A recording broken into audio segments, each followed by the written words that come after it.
Umabot na sa Batangas ang Climate Change Group. Huwebes pa nagsimulang lumakad mula Maynila ang grupo upang patuloy na ipanawagan ang anilay hustisya para sa klima. May detalye si Gads Rodelas. Hustisya para sa klima. Yan ang sigaw ng mga delegado ng Climate Walk sa kanilang pagdaan sa bayan ng Santo Tomas, Batangas.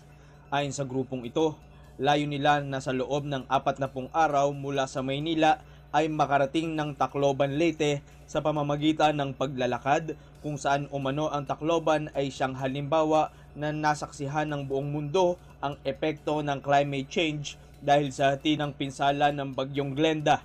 Matindi man anila ang sikat ng araw o malakas na buhos ng ulan ay di sila matitinag at di nila ito alintana maiparating lamang sa bawat isang mamamayan sa mga bayan at lungsod na kanilang madaraanan ang masamang epekto ng climate change.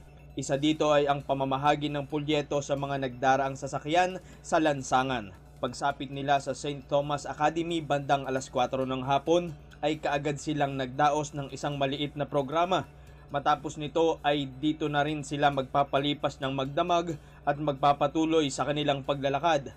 Ayon pa sa kanila, ang Pilipinas ang 9th most vulnerable country in the world pagdating sa pagbabago ng klima at 77% ng mga scientists sa buong mundo ang sumasang-ayon dito. Hindi anya sila titigil sa pagpaparating ng ganitong panawagan hanggang hindi nila nahihikayat ang lahat ng sektor upang kumilos at mabawasan ang epektong dulot ng matinding pag-init ng mundo.